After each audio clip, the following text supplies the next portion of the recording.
Kif is-sibt ilqajna sena ġdida daw kollha li marru jixtru l-prodotti tal-ħalib lokali setgħu jindunaw li l-prezzijiet ta' dawn il-prodotti olew.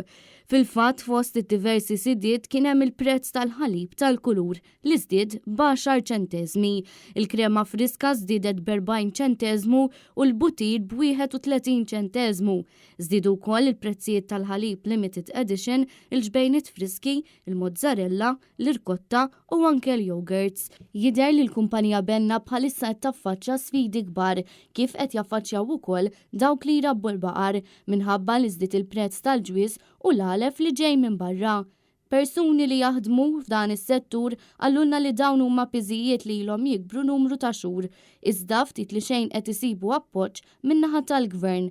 Min-naħa l-oħra bosta familji li jagħmlu kuntatt ma' Net News għallulna li dan il-pis huwa pis addizzjonali fuqhom għaliex il-prodotti tal-ħalib huma fost l-aktar li jiġu konsmati.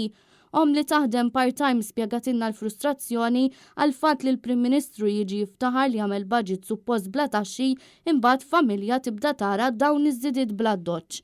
Intant brabta ma' dawn iż-żidiet il-kellim tal-Oppożizzjoni Edwin Vassallo saħaq li l-konsumatur mhux ser kun jiflaħ iħallas għaż-żieda fil-prezzijiet ta' dawn il-prodotti tal-ħalib u dan jaf iwassal biex il-konsum ta' dawn il-prodotti possibilment ikompli jonqos. Dan se jwassal biex ir-raħħala ma jkollhomx dħul biżejjed sabiex ikollhom negozju sostenibbli.